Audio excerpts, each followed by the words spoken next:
20 years ago, he pulled me from a burning car, while flames ate through metal and glass. Tonight, he grabbed my wrist in a hospital hallway and saw the scar he'd left behind, proof that some debts never expire, and some people never forget. The fluorescent lights in County General's ER burned too bright at 3:47 inches the morning. My scrubs stick to my back, soaked through with sweat, and God knows what else from the last 11 hours. Trauma bays 1 through 4 are finally empty. Steel gurneys stripped down to bare mattresses that I'll need to sanitize before the next wave hits. Chicago's West Side doesn't sleep. Neither do its gunshot wounds, its overdoses, its domestic violence victims who come in with stories that don't match their injuries. I'm 28 years old, and I've been a trauma nurse for 4 years. Long enough to stop flinching when arterial blood sprays across my face shield. Long enough to know which patients will make it and which ones are already gone, even while their hearts still beat. Not long enough to stop caring. That's the part that'll kill me eventually. My feet throb in the cheap nursing shoes I bought at Payless 3 months ago. The sole on the right one is separating, flapping slightly with each step. New shoes cost $89. I don't have $89. Not when rent is due in 6 days and I'm short by $340. Not when Dad's medication costs $267 every 2 weeks. And his insurance covers exactly nothing because the deductible might as well be the national debt. Lauren, Mika, one of the other night shift nurses, appears beside me with 2 cups of coffee from the break room. The stuff that tastes like burnt rubber and regret, but contains caffeine. You look dead. Feel dead. I accept the cup, let the heat seep into my palms. Thanks. Jackson's asking if you can stay for a double. Carrie called out sick. If you're enjoying this story so far, don't forget to hit the like button and subscribe. Drop a comment telling me where in the world you're watching from. I love hearing from you. My body screams in protest at the thought of another 8 hours. But my bank account screams louder. Yeah, I'll stay. You're going to collapse one of these days. Not today. I drain half the coffee in 3 burning gulps. What's the overtime rate again? Time and a half after 40 hours. You're already past 50 this week. The math happens automatically. 8 more hours at $38 an hour is $304. Almost enough to cover what I'm short for rent. Almost. Tell Jackson I'm in. Mika studies me with the particular concern of someone who's watched you slowly destroy yourself for months. When's the last time you ate? I can't remember. I'm fine. That's not an answer. The ambulance bay doors crash open. 2 paramedics rush in with a gurney between them, and I can hear the patient before I see him low, guttural groaning that speaks of serious internal damage. GSW to the abdomen, the lead paramedic shouts. Multiple entry wounds, significant blood loss, BP dropping. He's gonna code. And just like that, I'm moving. Coffee forgotten on the desk. Exhaustion shoved into whatever compartment in my brain stores things I can't afford to feel right now. This is what I'm good at. Not budgeting. Not making rent. Not keeping my father's medical debt from drowning both of us. But this keeping people alive when their bodies are trying to quit this, I can do. The patient is mid-30s. Expensive suit soaked through with blood. His face is gray, lips already showing signs of cyanosis. 3 gunshot wounds cluster across his lower abdomen. Professional work. Close range. Someone wanted him dead, not just injured. Get me 2 large bore IVs. I snap at the resident who's frozen in the doorway and call for O negative, 6 units. Now. We work in synchronized chaos. IV lines established. Fluids running wide open. Blood pressure cuff beeping out numbers that keep dropping despite everything we're doing. Dr. Okonkwo, the trauma, surgeon on call, appears in her scrubs and takes one look at the patient. Now, we're losing him. We're already moving. The whole choreographed dance of keeping someone alive while their blood pools on the floor beneath them. The patient's hand suddenly shoots out, grabbing my wrist with surprising strength for someone half dead. His eyes focus on me. Dark brown, almost black, with an intensity that cuts through the pain and shock. Mikhail, he gasps. Tell Mikhail, Bratva, the restaurant.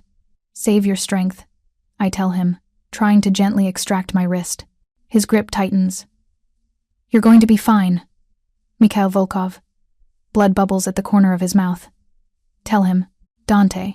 Then his eyes roll back, and the monitor screams that long, flat tone that means we're out of time. He's coding. Doctor. Okonkwo yells. Start compressions. I'm already moving, climbing onto the gurney, locking my hands together over his sternum. 30 compressions. 2 breaths. The rhythm is automatic, drilled into muscle memory through hundreds of hours of training. But I'm thinking about the name, he said. Mikhail Volkov. And the other name. Dante. Everyone in Chicago knows those names. Knows what they mean. Russian bratva. Italian outfit. The two organizations that divide this city between them like a pie. And God help anyone caught in the middle when they decide to carve out new pieces. This man, bleeding out under my hands, is caught in something that won't end with surgery and recovery. This is the kind of wound that has consequences, the kind that ripples outward and drowns anyone nearby.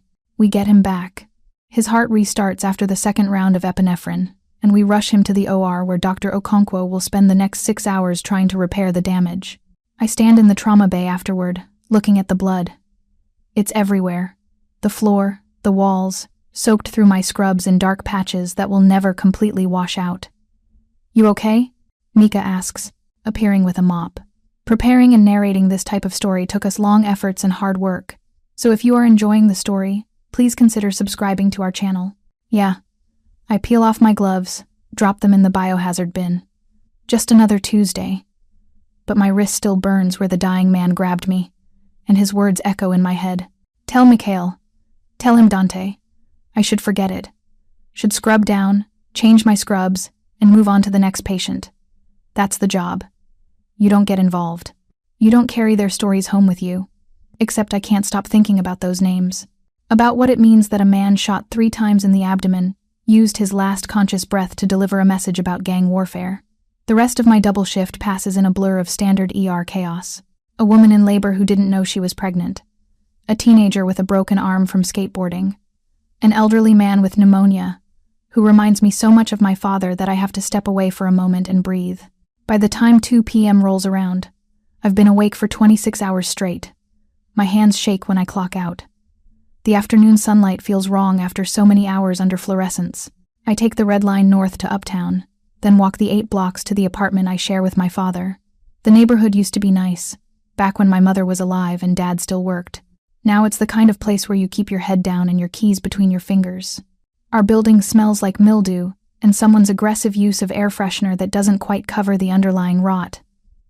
3rd floor. Apartment 3F. The lock sticks like it always does, requiring me to jiggle the key just right. Dad is asleep in his recliner when I enter. The TV plays some game show at low volume. His oxygen concentrator hums in the corner, the plastic tubing snaking across the floor to the cannula in his nose. He looks old. 73, but could pass for 90. COPD is eating him alive, one breath at a time.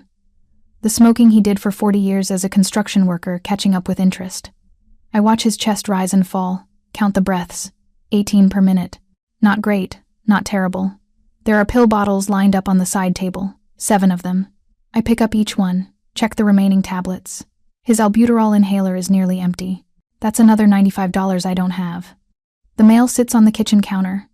I flip through it with the same dread I face every day. Electric bill $187, past due. Water bill $94. A letter from the hospital where Dad spent 3 days last month after his oxygen levels dropped too low. I open that one already knowing what it'll say. $4,847. That's what 3 days in the hospital costs when you have catastrophic insurance that covers almost nothing, added to the existing medical debt we're drowning under, which sits somewhere around $64,000 at this point. I'm never getting out from under this. Never. The thought sits in my chest like a stone. I make $62,000 a year as a trauma nurse. Sounds like good money until you subtract rent. $1,400. Utilities, $400. Dad's medications, $534 monthly. Food, transportation, and the minimum payments on medical debt that accrue interest faster than I can pay them down. Last month, I had $47 left, after all expenses. $47 for the entire month.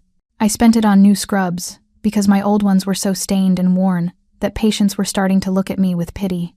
I leave the bills on the counter and head to my bedroom. It's small, barely fitting the double bed and cheap IKEA dresser. But it's mine. I peel off my scrubs, letting them fall to the floor in a heap that smells like hospital disinfectant and other people's trauma. The shower is lukewarm because our water heater is dying, but I stand under it anyway, watching dried blood swirl down the drain. Not mine, never mine, always someone else's. That's my life. Always cleaning up other people's messes, other people's blood, while my own life falls apart in slow motion. I'm toweling off when my phone buzzes. Text from Mika. You forgot to log your overtime. Jackson needs the hours by 5 p.m. for payroll. I respond. Thanks. I'll call it in. Another text. This one from an unknown number. County General RN Lauren Chen? My stomach drops. Unknown numbers are never good news.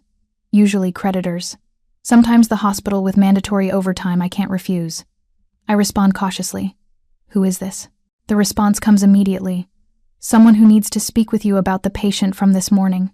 The GSW. It's urgent. Ice floods my veins. The patient. The dying man who'd grabbed my wrist and gasped out names that belong to the kind of people you don't talk about. I should delete the message, block the number, pretend I never saw it. Instead, my fingers move almost involuntarily. How did you get my number? That doesn't matter. What matters is you heard something this morning. Something that wasn't meant for your ears. We need to talk, face to face. I don't know what you're talking about. Mikhail Volkov. Dante. The restaurant. You heard it. You remember it. And now people are looking for anyone who might have information. My hand is shaking so badly I almost drop the phone. I'm a nurse. I don't get involved in, you're already involved. Whether you want to be or not. Meet me tonight. 8 p.m. Millennium Park, by the Bean. Come alone. And if I don't? The response takes longer this time. Long enough that I start to hope they've given up. Then the people who shot Marco this morning will assume you know something worth protecting. And they'll come ask you themselves. Much less politely than I'm asking. The phone nearly slips from my numb fingers. This is insane. This is how people disappear. How bodies end up in the Chicago River or Lake Michigan, weighted down with concrete. But the alternative is sitting here, waiting for men with guns to come find me at my apartment, where my father sleeps with an oxygen concentrator that tethers him to one room. I type out my response with shaking hands. 8 p.m. I'll be there. Smart girl. Come alone. Don't tell anyone. If I see anyone with you, the meat is off and you're on your own. The messages stop. I stare at my phone, at the unknown number that just turned my life into something unrecognizable. 16 hours ago, I was just a trauma nurse trying to keep her head above water. Now I'm somehow tangled up in gang warfare between the Russian Bratva and the Italian outfit, holding information I don't understand about people who solve problems with bullets. I should run, pack a bag, grab Dad, and disappear to some small town where nobody knows our names. Except I have $247 in my checking account, a father on oxygen who can't travel, and nowhere to run that wouldn't catch up to me eventually. So I'll go to Millennium Park tonight at 8 p.m. I'll meet whoever sent those messages, and I'll pray that I survive whatever comes next, because the alternative hiding, hoping they forget about me, that's just a slower death. At least this way, I'm making a choice, even if it's probably the last choice I'll ever make. The afternoon passes in restless anxiety. I try to sleep, but can't. My mind keeps replaying the morning, the patient's hand grabbing my wrist, his dark eyes, desperate and fierce. The words he'd gasped out with his last conscious breath. Dad wakes around 5 p.m. I make him dinner, chicken breast and steamed vegetables, bland and soft enough for his weakened system. We eat in silence except for the oxygen concentrator's rhythmic hum. You look tired, he says finally. His voice is raspy, worn down by decades of smoking and months of struggling to breathe. Long shift. You work too much, Lauren. I don't respond. What would I say? That I work too much because his medical bills are drowning us? That I picked up a double shift today that will barely cover rent?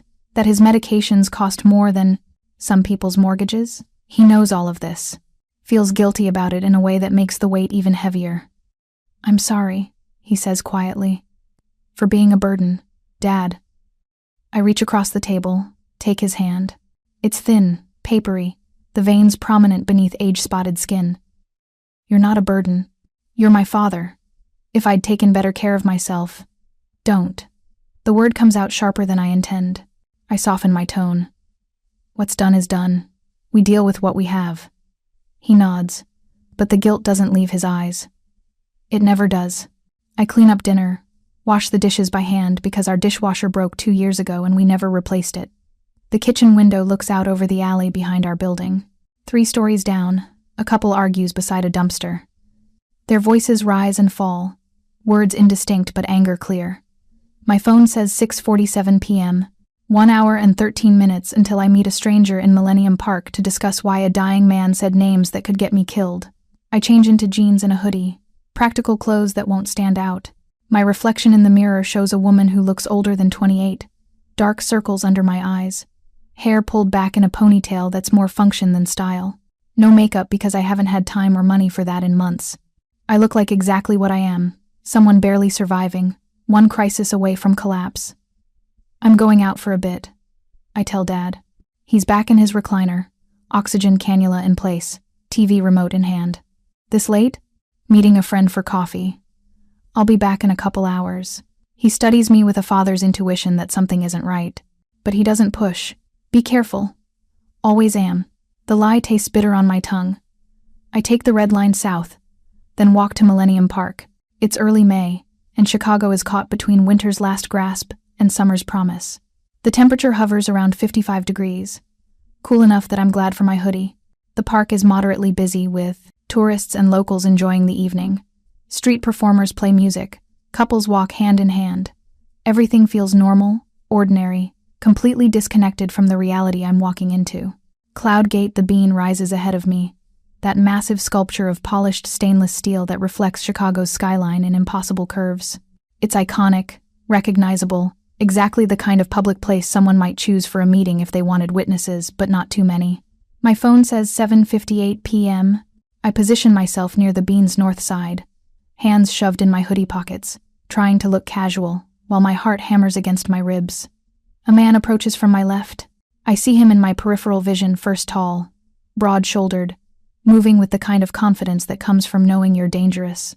He stops beside me, close enough to speak quietly. Lauren Chen. It's not a question. He knows who I am. I turn to look at him. Mid-30s maybe. Dark hair cut short. Strong jaw covered in carefully maintained stubble. Expensive leather jacket over dark jeans. Eyes that assess me in a single sweeping glance. Cataloging everything from my cheap sneakers to my defensive posture. Who are you? I keep my voice steady. Someone who wants to help you. That doesn't answer my question. A slight smile. No, it doesn't. He gestures toward a bench 20 feet away. Walk with me. We'll look like a couple having a conversation. I'd rather stay here. You'd rather have this conversation where 50 people can overhear? He raises an eyebrow.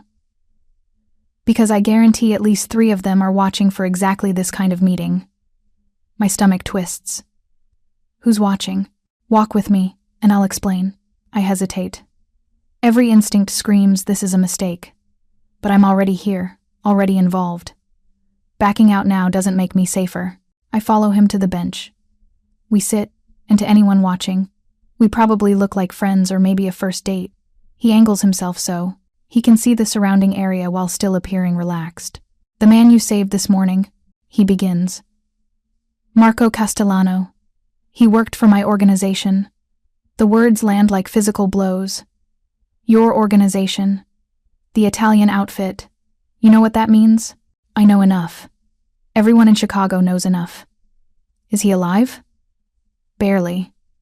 Dr. Okonkwo says he'll survive, which is a miracle considering he was hit 3 times at close range. I'm glad he made it. So are we. The man leans back slightly, studying me. But before he lost consciousness, he said some things. Names, information, and you heard it. I was trying to save his life. I wasn't listening to, you heard it, he repeats, gentle but firm. And now you're a liability. The word hangs between us. Liability. That's what I am now. A problem to be solved. I don't know anything, I say desperately. I heard names, but I don't know what they mean. I don't know. Mikhail Volkov is the head of the Russian Bratva on the north side. Dante is the restaurant where our people meet. And what Marco was trying to tell us before he was shot is that Volkov is planning to hit it. My mouth goes dry. Why are you telling me this? Because you're caught in the middle now, whether you want to be or not.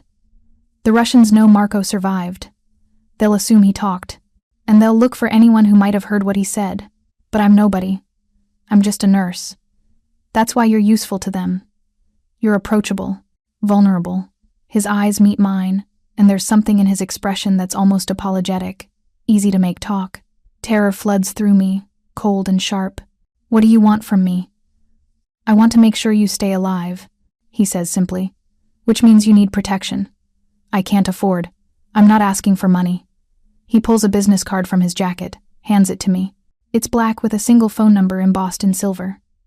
You call this number if anything unusual happens. Anyone following you. Strange cars outside your apartment. Unknown numbers texting or calling. Anything. I stare at the card. Why would you help me? Because Marco is one of ours, and you saved his life. That means something. He stands, buttons his jacket. Also because my boss would want me to. Your boss. Dante Caruso. He says the name casually, but it reverberates through me like a gunshot. Everyone in Chicago knows that name. The man who runs the Italian outfit. The one the newspapers call the Last Dawn.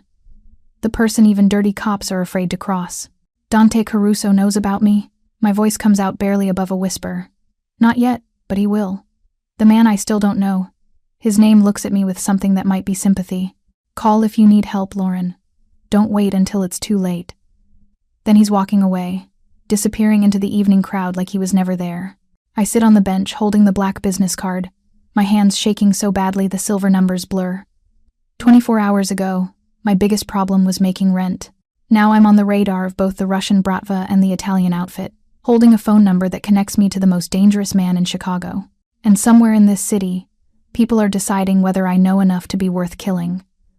I should throw away the card, delete those messages, pretend this night never happened. Instead, I slip the card into my pocket next to my phone, because deep down, I know the man was right. I'm already involved, and the only question now is whether I'll survive it. The next 3 days pass in a kind of heightened awareness that borders on paranoia. Every car that lingers too long on my street becomes suspect. Every stranger who makes eye contact feels like a threat. I catch myself checking over my shoulder constantly, jumping at sounds that used to be background noise. The black business card stays in my pocket. I've memorized the number even though I haven't called it. 7 digits that connect me to a world I want nothing to do with. Except that world has already decided I'm part of it whether I want to be or not. At County General, I move through my shifts in a fog of exhaustion and anxiety. Tuesday night, I'm restocking supplies in the trauma bay when Mika corners me between the medication cart and the wall. Okay, what's wrong? She crosses her arms, blocking my escape route. And don't say nothing because you've been jumpy as hell for 3 days. Just tired. Lauren. I've worked with you for 2 years.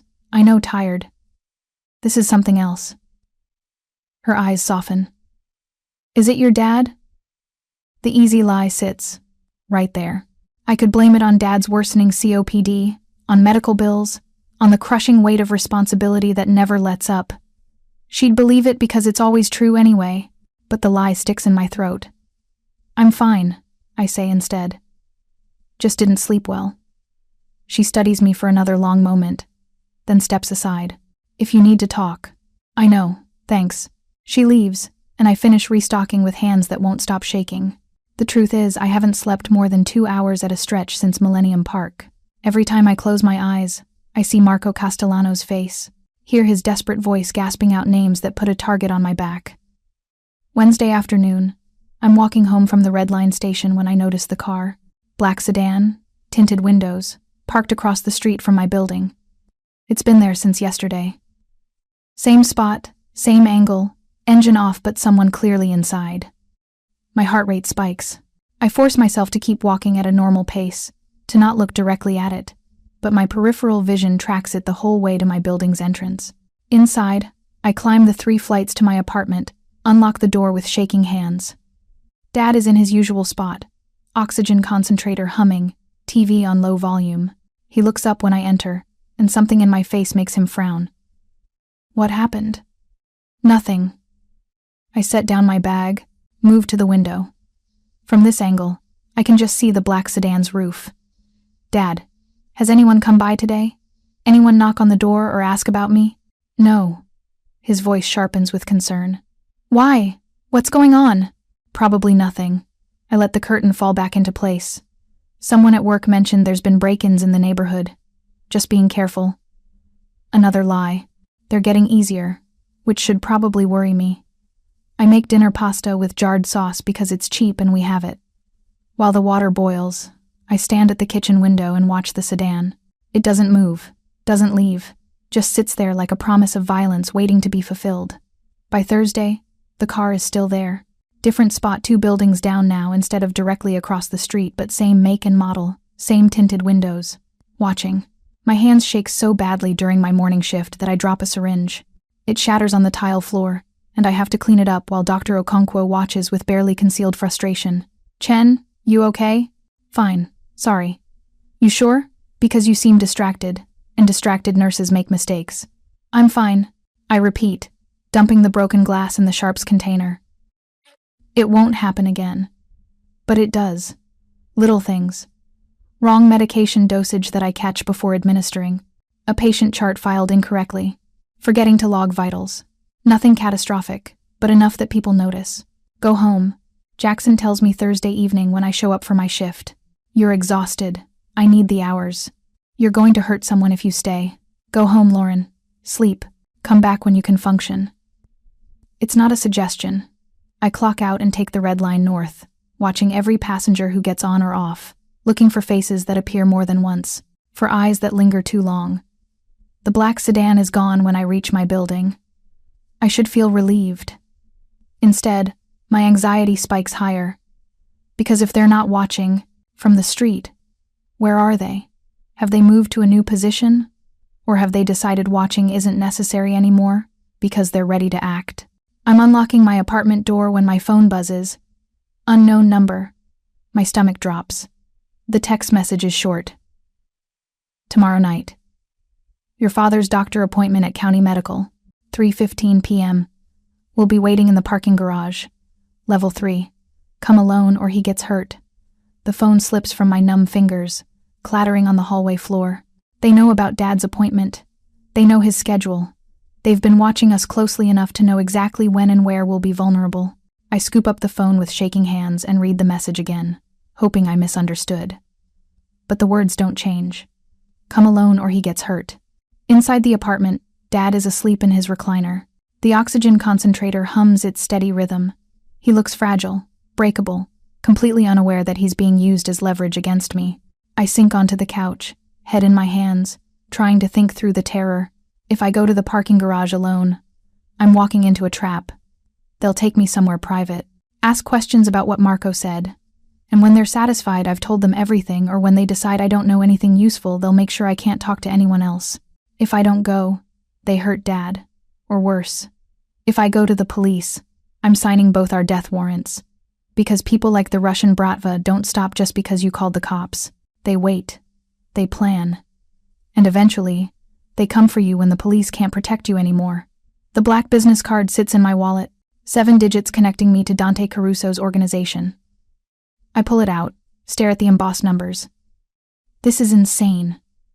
Calling the Italian outfit for help means jumping from one fire into another, means owing favors to people who collect debts in blood.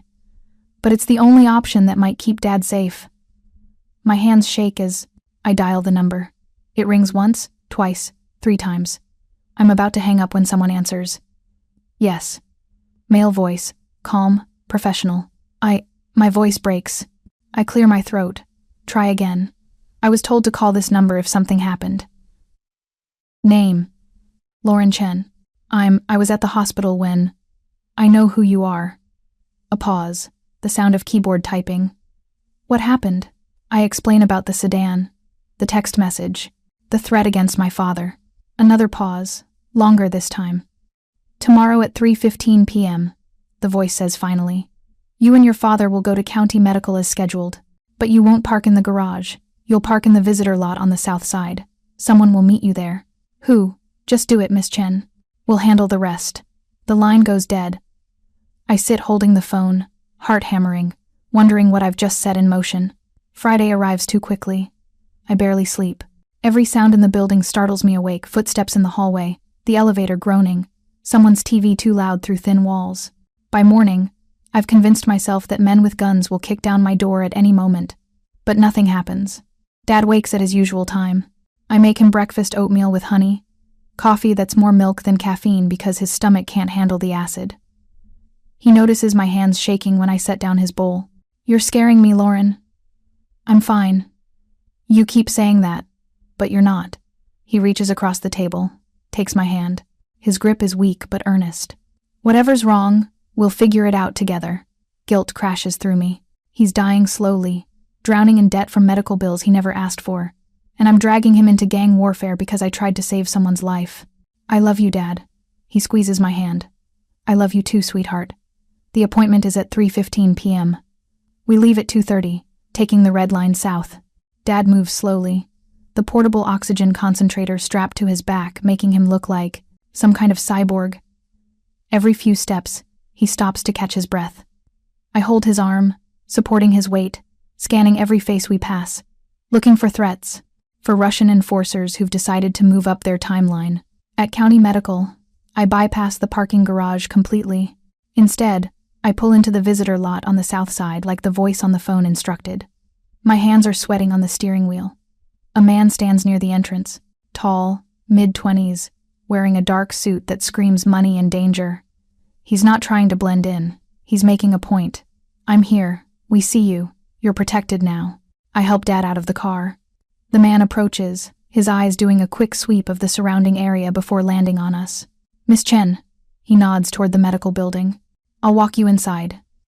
Another associate is handling the garage situation. What does that mean? It means the people waiting for you on level 3 are about to have a very bad afternoon. His tone is conversational, like he's discussing the weather. Let's get your father to his appointment. We walk into County Medical, this strange trio: dying man, terrified nurse, and mob enforcer in an expensive suit. Other people give us a wide berth, some instinct warning them to keep their distance.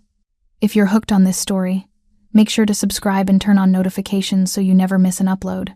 Your support means everything and helps me bring you more emotional stories like this one. Dad's appointment is on the 3rd floor with his pulmonologist. The man in the suit, I still don't know his name, positions himself outside the exam room door. Arms crossed, face impassive, a living warning to anyone who might consider approaching. Inside, Dr.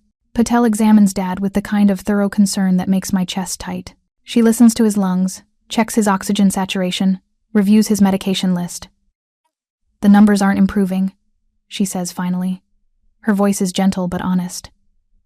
His lung function is continuing to decline. We need to discuss next steps.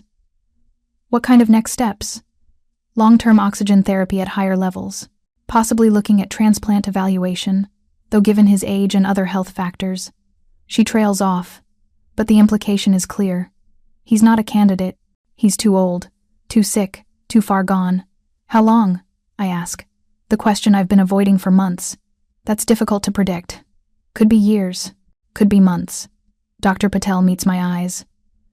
But Lauren, you need to start thinking about quality of life.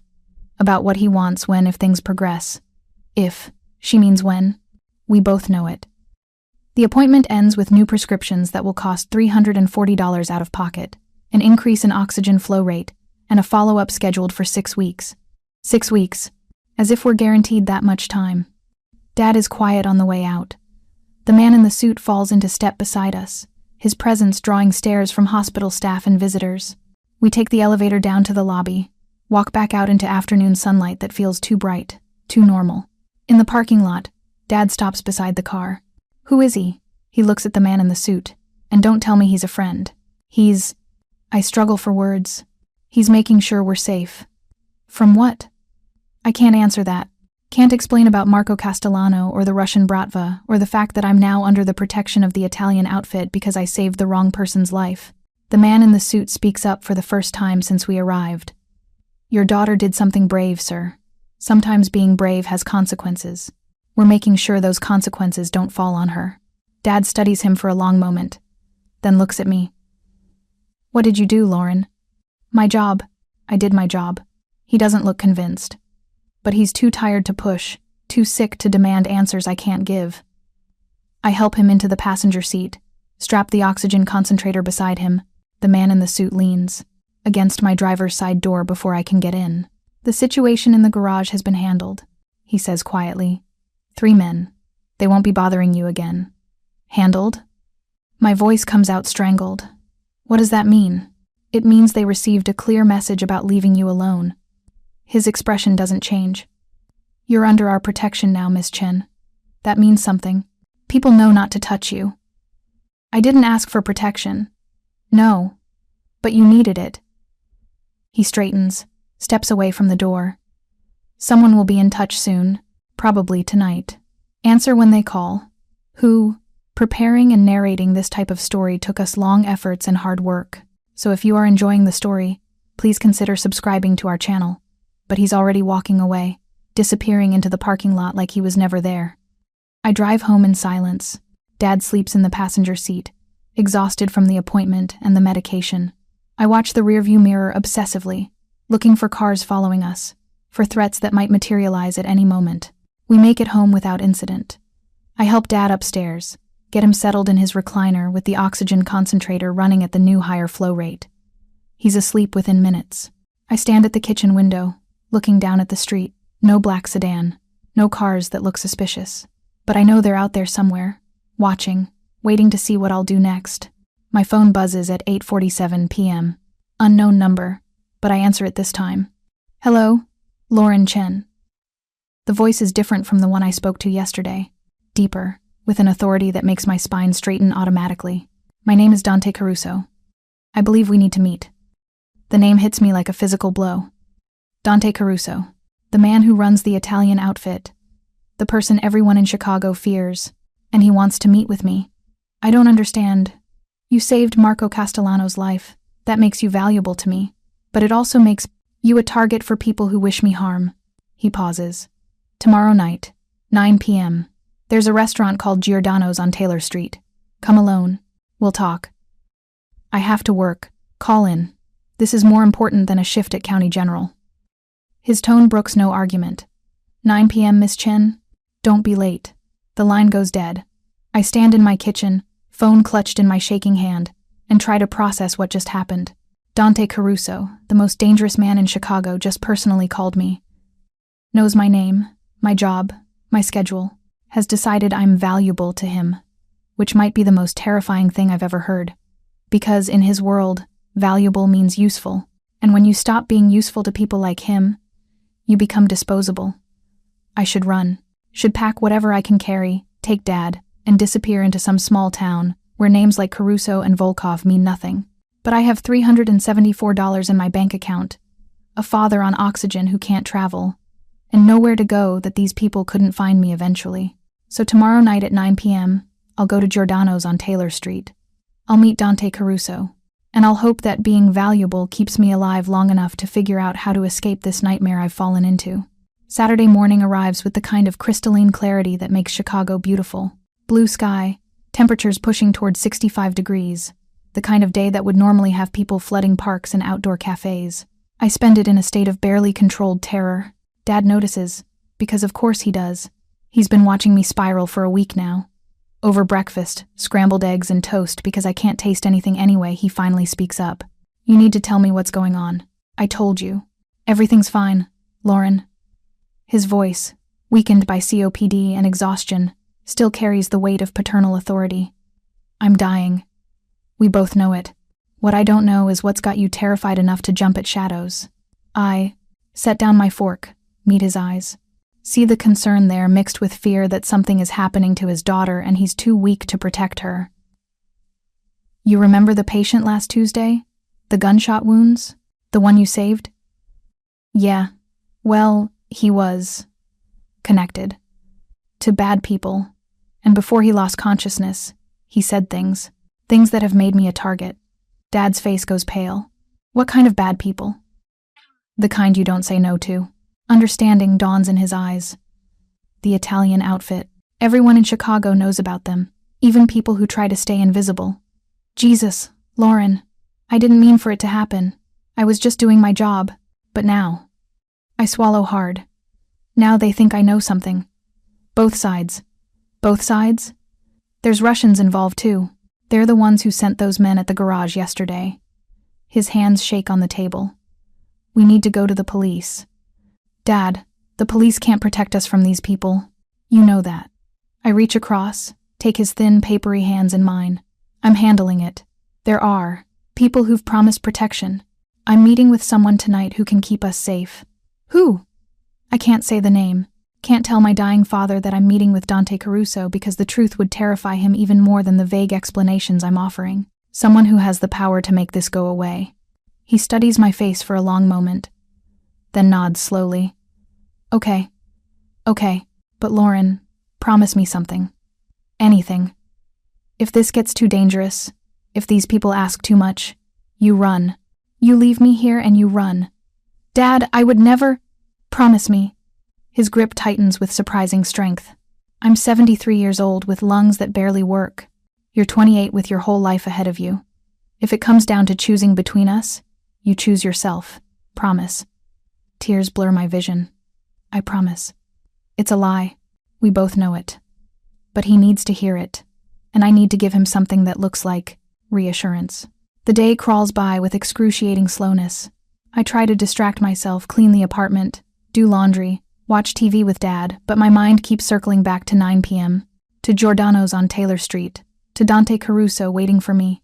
At 7:30 p.m., I start getting ready, shower, because showing up to meet a mob boss looking like I haven't slept in a week seems like a bad idea. I pull my damp hair into a simple ponytail, choose jeans and a clean sweater, nothing fancy, nothing that looks like I'm trying too hard. In the mirror, I look young, scared, completely out of my depth, which is accurate. I'll be back in a few hours, I tell Dad. He's in his recliner, oxygen running, remote in hand. Call me if you need anything. Be careful. I will. Another lie. Because walking into a meeting with Dante Caruso is the opposite of careful. I take the red line to Taylor Street, then walk the 3 blocks to Giordano's. The neighborhood is Little Italy, blocks of restaurants and cafes with Italian flags hanging in windows and murals depicting scenes from Sicily. Giordano's sits on the corner, an unassuming storefront with red awnings and a menu board advertising deep dish pizza. But there are subtle signs that this isn't just a restaurant. The blacked-out windows, the man in a suit standing near the entrance who's clearly not a greeter, the black SUVs parked along the curb with engines running. This is a front, a place where business gets conducted over wine and pasta, where deals are made and conflicts get resolved or escalated. I approach the entrance at exactly 9 p.m. The man in the suit, different from the one at the hospital yesterday, looks me up and down. Name: Lauren Chen. I'm supposed to meet. I know who you're meeting. He opens the door, gestures inside. Straight back. Private dining room. Someone will escort you. The restaurant is empty of customers. Just staff moving quietly between tables, setting up for service that won't happen tonight. This entire place has been cleared out for one meeting. For me. A woman in her 50s, elegant in black slacks and a crisp white blouse, appears from the kitchen. Miss Chen? This way, please. I follow her through the main dining room, past a kitchen where chefs prepare food that smells incredible, and down a short hallway to a private dining room at the back. She opens the door. Go ahead. The room is intimate, a single table set for 2, soft lighting from wall sconces, a window looking out onto a small courtyard with a fountain. And sitting at the table, reading something on his phone, is Dante Caruso. I recognize him from photos in newspapers, from the few times his face has appeared on the news. But seeing him in person is different. He's probably early 50s, with dark hair gone silver at the temples, sharp suit in charcoal gray that probably costs more than 3 months of my rent. Strong features, aquiline nose, defined jawline, eyes so dark they're almost black. He has the kind of face that photographs well but looks dangerous in person, the face of someone who's made impossible decisions and lived with the consequences. He looks up when I enter, studies me with an intensity that makes my skin prickle. Lauren Chen. He stands, which surprises me. Thank you for coming. Please, sit. I force my legs to move, to carry me to the chair across from him. Sit down on shaking knees. Up close, I notice more details. A scar bisecting his left eyebrow. Another along his jawline, barely visible. His hands are scarred too, knuckles that have been broken and healed crooked, marks that speak of violence delivered and received. Would you like something to drink? He gestures to a bottle of wine on the table. Or water if you prefer. Water.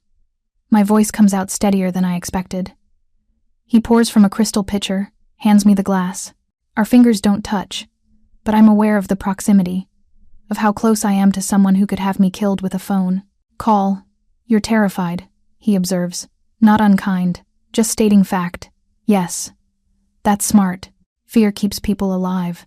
He He leans back in his chair, studying me. But you don't need to be afraid of me, Lauren. Not unless you give me reason. What reason would that be? Lying, betrayal, working against my interests. His expression doesn't change, none of which you've done, so we can have a civil conversation. A waiter appears with plates, antipasto, fresh bread, olive oil for dipping, sets them down silently and disappears. I'm not hungry, I say. Eat anyway. You're too thin. When's the last time you had a real meal? I can't remember. I'm fine. You keep saying that. He tears off a piece of bread, dips it in olive oil. But you're not fine. You're working doubles at County General to cover your father's medical debt. You're walking 3 miles to save bus fare. You're one emergency away from complete financial collapse. The words hit like punches.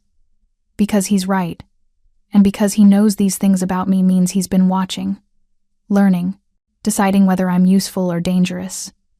How do you know all that? I make it my business to know things. He takes a bite of bread, chews thoughtfully, especially about people who save my men's lives. I'm a nurse. It's my job. It's your job to do the minimum required by your Hippocratic oath. You went beyond that. He sets down the bread. Marco says you stayed with him. Held his hand while they prepped him for surgery. Promised him he'd be okay even though you both knew the odds weren't good. I remember that. Remember Marco's terrified eyes, the way his hand gripped mine like I was the only solid thing in a world spinning out of control. Anyone would have done the same. No, they wouldn't have. Dante's voice is quiet but absolute. Most people see what Marco is, what I am, and they do the minimum. Keep us alive because that's their job. But don't actually care whether we live or die. You cared. So that means something to me. He refills my water glass even though I haven't touched it. Marco is more than just one of my men. He's my nephew, my sister's son, family. The word hangs between us, heavy with meaning. The Russians shot him as a message to me, Dante continues. They want to start a war over territory that's been settled for 15 years. They're using violence to test my response. What does this have to do with me? You heard Marco say my name before he went under. You heard him mention Mikhail Volkov in the restaurant. That makes you valuable because you might know something useful. And dangerous because you might talk to the wrong people. My stomach drops. I won't tell anyone. I swear. I believe you. He studies me with those dark, unreadable eyes. But the Russians don't. Which is why they sent men to grab you yesterday. Your people stopped them. My people eliminated them. The correction is subtle but important. They won't be threatening anyone again? Eliminated. The word is clean, sanitized. But we both know what it means. 3 men are dead because they tried to use me to get to Dante. I didn't ask for any of this. I whisper. I know. Which is why I'm offering you a choice. I look up, meet his eyes. What kind of choice? You continue your life as normal, work at County General, take care of your father, struggle with medical debt and bills you can't afford. But now you do it under my protection. No one touches you, no one threatens you. You're off limits. And in exchange, nothing. His answer is immediate. You saved Marco's life. That debt can't be repaid with money or favors. You have my protection for as long as you need it. No strings attached. It sounds too good to be true. Because nothing in this world is free, especially not protection from someone like Dante Caruso. What's the catch? A slight smile. Smart girl. The catch is that being under my protection marks you as mine. Other organizations will know not to touch you, but they'll also know you're connected to me. That association comes with its own dangers. So either way, I'm a target. Yes. But this way, you're a protected target. He leans forward slightly. I'm not going to lie to you, Lauren. This life, my life, is dangerous. People die. Loyalties shift. Violence is a constant. But I protect what's mine, always. And you're mine now, whether you asked for it or not. The possessive language should terrify me, should send me running, but there's something in his tone that isn't quite ownership. It's closer to responsibility. Like I've become someone he's obligated to protect because of some code I don't understand. What if I say no? Then you leave here, go back to your life, and hope the Russians decide you're not worth the trouble of killing. Which they might. He shrugs. Or they might decide to make an example of you anyway. It's hard to predict. So my choice is, accept protection from a mob boss and become permanently marked as connected to the Italian outfit, Or refuse and hope the Russian bratva decides I'm not worth killing. Some choice. I need to think about it. Of course, take the night. Dante pulls a business card from his jacket, black with silver embossed numbers, identical to the one I'd been given before. Call this number tomorrow with your decision. If I don't hear from you by noon, I'll assume you've chosen to handle things yourself. I take the card with numb fingers. And if I call? Then we discuss specifics. How protection works, what it means, how to keep you and your father safe. He stands, and I automatically stand too. Thank you for coming tonight, Lauren. I know this wasn't easy. Mr. Caruso. Dante. Please. The familiarity feels wrong, like we're friends instead of strangers bound together by blood and circumstance. Dante, I correct. Why do you care? Really? You have hundreds of people working for you. Surely losing one nephew wouldn't. Family is everything. The words are simple, but they carry absolute conviction. Marco is my blood. You saved him. That creates a bond between us whether either of us wanted it or not. I honor my bonds, Lauren. Always. He extends his hand. I hesitate, then shake it. His grip is warm, firm, and somehow reassuring despite everything he represents. Someone will drive you home, he says. It's not safe for you to take the red line this late. I can't accept. You can and you will. Not a request. Consider it a preview of what protection looks like. The same woman in black and white reappears, escorts me back through the restaurant. Outside, a black SUV idles at the curb. The driver is the same man from the hospital yesterday. Miss Chen. He opens the back door. I climb in, and he pulls away from the curb with smooth efficiency. The drive back to my apartment passes in silence. I stare out the window at Chicago rolling by my city, familiar and suddenly foreign, because I'm seeing it differently now. Seeing the territories carved up between organizations, the restaurants and businesses that serve as fronts, the people who owe loyalty to men like Dante Caruso and Mikhail Volkov. I've been living in this city my whole life without really seeing it. Now I can't unsee it. The SUV stops outside my building. The driver gets out, opens my door. Have a good night, Miss Chen. Thank you. I climb the 3 flights to my apartment, unlock the door. Dad is asleep in his recliner, TV still playing quietly. I turn it off, adjust his oxygen line, cover him with a blanket. Then I go to my room and stare at the black business card. By noon tomorrow, I need to decide if I'm accepting Dante Caruso's protection, if I'm permanently tying myself to the Italian outfit, if I'm choosing safety over independence. The choice should be obvious, should be easy, but nothing about this situation is easy. I set the card on my nightstand and close my eyes, knowing sleep won't come, because tomorrow at noon, I have to make a decision that will change my life forever, and I have no idea which choice will keep Dad alive. Sunday morning breaks gray and cold, the kind of Chicago weather that makes you question every life choice that brought you to this city. I haven't slept. The black business card sits on my nightstand, mocking me with its simple elegance and the impossible decision it represents. By 8 a.m., I've run through every scenario a dozen times. Accept protection, and become permanently marked as Dante Caruso's. Refuse and hope the Russians decide I'm not worth the bullet. Neither option ends well. Dad wakes at his usual time, and I make breakfast on autopilot. Oatmeal, coffee, the Sunday routine we've maintained for years, now shadowed by knowledge he doesn't have. You look awful, he observes, spooning sugar into his oatmeal. Didn't sleep well. The meeting last night? I'd told him I was meeting with someone who could help. Hadn't mentioned it was the head of Chicago's Italian outfit in a restaurant cleared of civilians. It went, okay, they offered protection. And I have until noon to decide if I'm accepting. Dad sets down his spoon. Studies me with the particular intensity of a parent who knows their child is drowning. What does your gut say? My gut says I'm terrified either way. That's fair. He coughs, a wet rattling sound that makes me wince. But which option scares you less? I think about the black sedan watching our building. About 3 Russian enforcers waiting in a parking garage to grab me. About the text message threatening Dad if I didn't comply.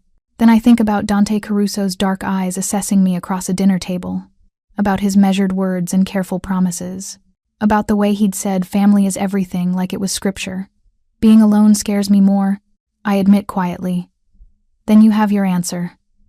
It's 11:47 a.m. when I finally dial the number. The same professional voice answers on the rate. Second ring. Yes. This is Lauren Chen. I'm calling too. My voice catches. I force the words out. I'm accepting the protection. One moment. There's a brief pause, the sound of the call being transferred. Then a different voice, deeper, more authoritative. Dante Caruso himself. Lauren, I'm glad you called. I didn't have much choice. There's always a choice. You made the smart one. I hear papers rustling on his end. We need to discuss logistics, how this works. What changes? Okay. First, you continue working at County General. Normal schedule, normal life. But you'll have security, discreet. You won't always see them, but they'll be there. The thought of being constantly watched makes my skin crawl, but I swallow the protest. All right. Second, your father. His medical care. I'm making arrangements with County Medical to cover his treatment costs. What? No, I can't accept. It's already done. His tone is firm but not unkind. Consider it part of the protection package. You can't be effective at work if you're drowning in debt and worrying about medication costs. This removes that variable. Tears burn my eyes. The medical debt that's been crushing me for 2 years. Gone with a phone call. It should feel like relief. Instead, it feels like chains wrapping around my wrists. I don't know how to repay. You saved Marco's life. This doesn't come close to repaying that debt.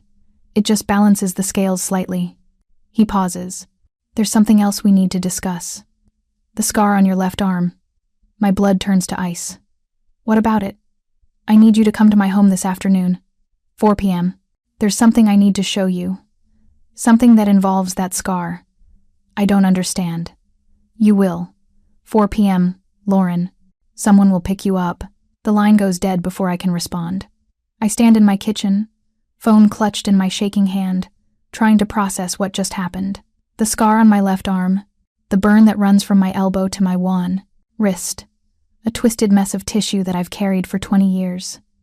The permanent reminder of the worst night of my childhood. Why does Dante Caruso care about a scar?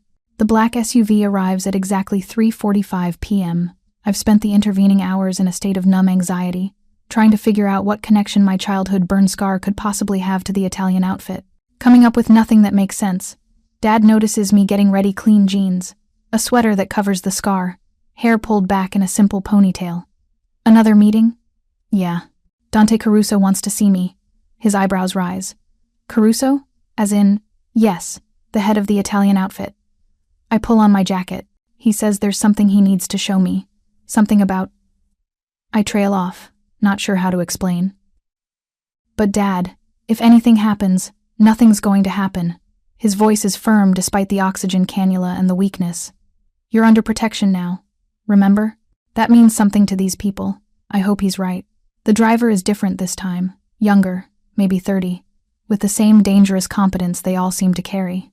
He opens the back door without a word, and I climb in. We drive north, out of Uptown and into neighborhoods that get progressively wealthier.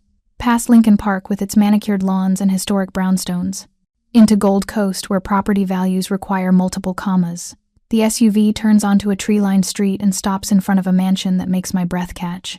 It's massive, 3 stories of limestone and glass, with a wrought iron fence, security cameras at every angle, and grounds that probably require a full-time gardening staff. The kind of house that appears in architectural magazines and makes normal people feel poor just looking at it. This is where Dante Caruso lives. This is the empire built on violence and fear and blood. The driver opens my door. Mr. Caruso is expecting you. I follow him up the bratted front steps. The door opens before we reach it, revealing a woman in her 60s wearing an apron and a warm smile that seems incongruous with the surroundings. You must be Lauren. I'm Rosa, Mr. Caruso's housekeeper. Come in. Come in. The interior is even more impressive than the exterior. Marble floors polished to a mirror shine. A grand staircase that curves upward. Art on the walls that's probably worth more than my entire building. Everything speaks of wealth accumulated over generations. Rosa leads me through a series of rooms. A formal living room with furniture that looks like it belongs in a museum. A library with floor-to-ceiling bookshelves. A dining room with a table that could seat 20 until we reach a study at the back of the house. She knocks once, opens the door. "Miss Chen, sir." "Thank you, Rosa." "Come in, Lauren." The study is masculine and comfortable, dark wood paneling, leather furniture, a massive desk covered in papers. Windows overlook a garden where late afternoon sun slants through bare branches. Dante stands near the window. He's dressed more casually than last night, dark slacks and a burgundy sweater that makes him look less like a mob boss and more like someone's distinguished uncle. But the intensity in his eyes is the same. That calculating assessment that misses nothing. "Thank you for coming." He gestures to a leather armchair. "Please, sit." I perch on the edge of the chair, too nervous to relax. "You said something about my scar?" "Yes." He moves to his desk, opens a drawer, and pulls out a photograph. Old, edges worn, colors slightly faded. He hands it to me. "Look at this." The photo shows a young boy, maybe 12 or 13, smiling at the camera. Dark hair, dark eyes, the kind of scrawny that comes from growing up too fast. He's holding a soccer ball, standing in front of what looks like a housing project. I don't understand. "Who is this?" "That's me. 25 years ago, before my father died. Before I became." He gestures vaguely at the mansion around us. "This." I study the photo more closely. Can see traces of the man he'd become in the boy's features. The same strong jaw, the intensity in his eyes. "Why are you showing me this?" "Because 20 years ago, that boy pulled a little girl from a burning car." His voice is quiet, controlled, but something underneath vibrates with emotion. The car had crashed during a gang shooting. Wrong place, wrong time. The driver was dead, but there was a child in the back seat, 8 years old, screaming as flames spread through the vehicle. My heart stops. No, it's not possible. The boy managed to get the door open. Dante continues, watching my face. Pulled the girl out, but the car exploded as he was dragging her away. Shrapnel and fire. She was burned badly on her left arm. He was knocked unconscious, woke up 3 days later in a hospital. I can't breathe, can't think, because I remember that night. I remember the crash. The driver, my mother, slumped over the steering wheel. The smoke, the flames licking at my legs, the door yanking open, and hands grabbing me, pulling me out into cold air. Then pain, agony as fire ate through my arm. Someone screaming me, I was screaming, and then nothing. I woke up in the hospital 3 days later. My mother was dead. My arm was wrapped in bandages, and the person who'd saved me had disappeared. The police told me it was a gang member, someone who'd been in the area during the shooting. They never found him, because he was 13 years old and running from his own nightmares. "That girl," Dante says softly, "was you, wasn't it?" I can't speak, can only nod. He crosses to me, kneels down so we're at eye level. "Show me your arm, Lauren, please." With shaking hands, I push up my sleeve. The scar is ugly, mottled pink and white tissue running from my elbow to my wrist in twisted patterns. 20 years of healing, but the damage is permanent. A roadmap of the worst night of my life. Dante stares at it. Then slowly, carefully, he rolls up his own left sleeve. His forearm is covered in scars, but one stands out, a long, jagged line running from his wrist almost to his elbow. The kind of scar that comes from shrapnel, from explosion, from being too close when a car bomb detonates. "I got this pulling you out," he says quietly. "Shrapnel from the car door. 17 stitches. I still remember the way it felt, hot metal cutting through skin." He reaches out, hovers his scarred forearm next to mine. Mirror images, matching wounds from the same night. "I looked for you," he continues, "after I got out of the hospital, tried to find out if you'd survived. But you'd been moved to foster care, and the system wouldn't tell me anything. I was just some kid from the projects. No family, no resources, no way to track you down." Tears stream down my face. "You saved my life." I'll read the uploaded file first to understand its content. Lauren Chen's life transformed completely when she discovered that Dante Caruso, Chicago's most feared mob boss, was the mysterious stranger who saved her from a burning car 20 years earlier when she was 8 years old. The revelation came after she saved the life of Marco, Dante's nephew, during her work as a nurse at County General Hospital. What seemed like an impossible coincidence became the foundation of a profound connection that would reshape both their lives. The story begins with Lauren struggling under crushing medical debt from her father's illness, working endless shifts as a nurse while barely making ends meet. When she saves Marco from critical injuries sustained in what appears to be gang-related violence, she catches the attention of Dante Caruso, who shows unusual interest in her welfare. He pays off her father's medical bills, provides security, and offers protection that seems excessive for someone who merely saved his nephew's life. Lauren is initially confused by his intense interest and possessiveness, unable to understand why this dangerous man treats her like family. The truth emerges when Dante shows her his own scars from that fateful night 20 years ago. He was 13 years old when he witnessed the car crash that killed Lauren's mother. Despite his young age, he risked his life pulling 8-year-old Lauren from the burning vehicle, sustaining injuries himself from the shrapnel and flames. The matching scars they both carry become physical evidence of a connection forged in fire and trauma. For 20 years, Dante searched for the little girl he saved, wanting to ensure she had a good life far from his dangerous world. When fate brought her back into his orbit through Marco's emergency treatment, he recognized the scarring pattern on her arm and realized the universe had given him a second chance to protect her. Dante explains that his obsessive need to protect Lauren stems not just from gratitude for saving Marco, but from guilt over failing to find her after the accident. She disappeared into the foster system after her mother's death, and despite his resources, he couldn't locate her. Now, having found her again, he's determined to fulfill the promise he made to himself 2 decades earlier to keep her safe. His protection is comprehensive and immediate. All her father's medical debts are erased. Security personnel shadow her movements, and financial support arrives to relieve the grinding poverty she's endured for years. The connection between them deepens as Lauren learns more about Dante's life. He shows her photographs of his sister Maria, Marco's mother, who died of cancer 6 years earlier. Marco was 15 when he lost his mother, and Dante had essentially raised the boy since his father abandoned them when Marco was 3. Maria's death broke something in Marco, leading him to act out and follow his uncle into dangerous territory, despite Dante's attempts to keep him away from mob life.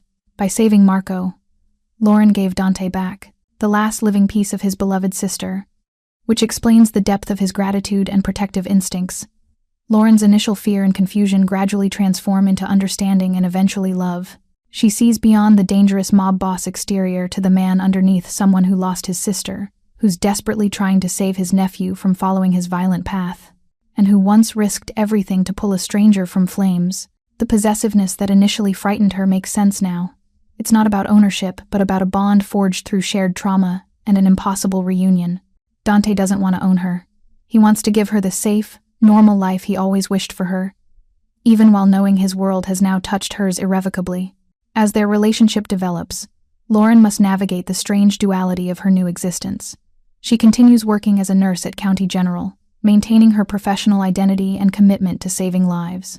However, she's now constantly aware of the discreet security following her, the SUV maintaining careful distance, the guards positioned strategically wherever she goes.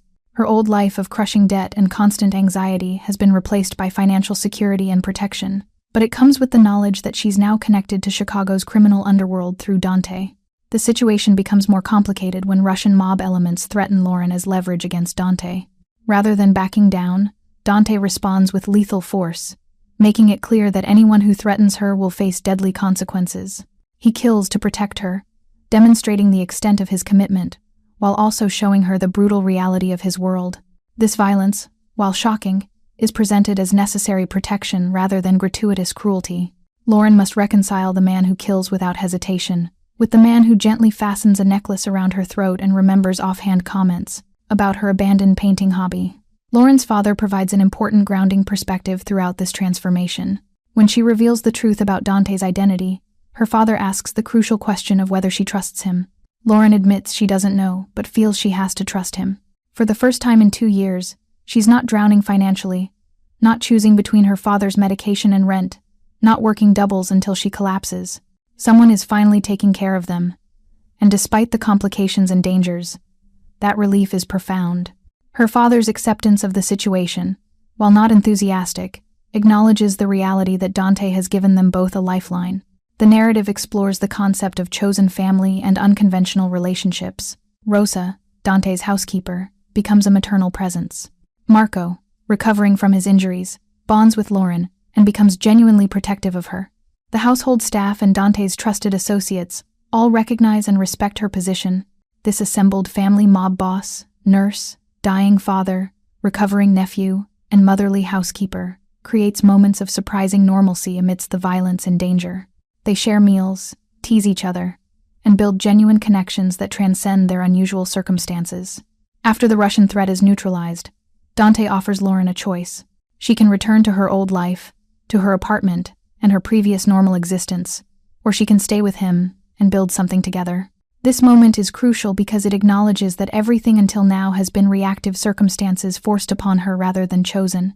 Lauren chooses to stay, not out of gratitude or fear or obligation, but because she's found something real with Dante. When she's with him, she can breathe for the first time in years. Her choice transforms her from someone being protected into an active participant in building their shared future. Dante's response to her choice reveals his own vulnerability and desire for genuine connection. He presents her with a promise necklace, an emerald pendant surrounded by diamonds that matches her eyes but explicitly states it's not an engagement ring yet. He wants to build their relationship properly, wants her to choose him every day out of love rather than obligation. For 20 years he searched for her, and now that he has her, he's willing to be patient and ensure their connection is based on authentic feeling rather than the dramatic circumstances that reunited them. The necklace represents both his commitment and his respect for her agency in their relationship. The art studio Dante creates for Lauren demonstrates his attention to her needs beyond just physical safety and financial security. He remembered a passing comment she made about painting before life became too overwhelming with medical school, her mother's death, and the crushing responsibility of caring for her father. The studio, with its north-facing windows and perfect light, represents his desire to give her space to be more than a caretaker space to create, to explore, to simply be. It's a deeply romantic gesture that shows he sees her completely, not just as someone to protect, but as a whole person with dreams and needs of her own. 6 months later, they marry in a small ceremony in the mansion's garden. Lauren wears emerald green to match her pendant, and they exchange vows that acknowledge their complicated history. She promises to love him through darkness and light, to see both the man he is and the boy he was, to be his safe place when the world demands he be dangerous. He promises to protect her always, to honor the strength in her gentleness, to never take for granted the miracle of finding her again. These vows acknowledge the full reality of their relationship, the violence and the tenderness, the danger and the safety, the darkness and the light. Lauren Chen becomes Lauren Caruso, but the transformation isn't about losing herself.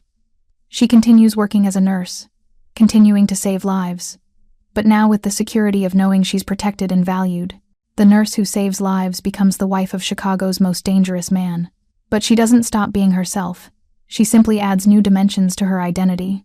The story presents this not as a compromise of her values, but as an expansion of her capacity to live fully, no longer crushed under financial and emotional burdens.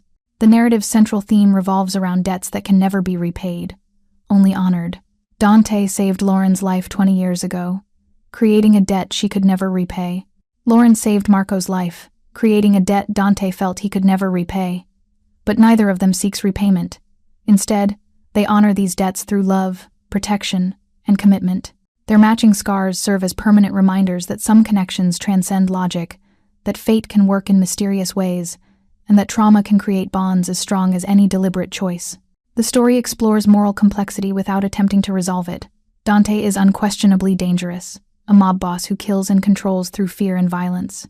Yet he's also capable of profound love, loyalty, and self-sacrifice. Lauren is fundamentally good, a nurse dedicated to saving lives, yet she chooses to align herself with someone who takes lives. The narrative doesn't pretend these contradictions don't exist. Instead, it suggests that love and loyalty can exist alongside moral ambiguity, that people contain multitudes, and that sometimes the right choice isn't the clean or simple one. Ultimately, this is a story about second chances and chosen family. It's about finding home in unexpected places and building love from matching scars and impossible coincidences. Lauren and Dante's relationship is built on trauma and healing, danger and safety, violence and tenderness in equal measure. Their journey from a burning car, 20 years ago, to a wedding in a garden represents not just a romance but a completion of a circle, a fulfillment of a promise made by a 13-year-old boy to a little girl he pulled from flames. Some debts can never be repaid. They can only be honored through love that lasts, and that's exactly what they've built together. Thank you so much for watching until the end. If you loved this story, check out the other videos on your screen now. I think you'll really enjoy them. And don't forget to subscribe if you haven't already. See you in the next story.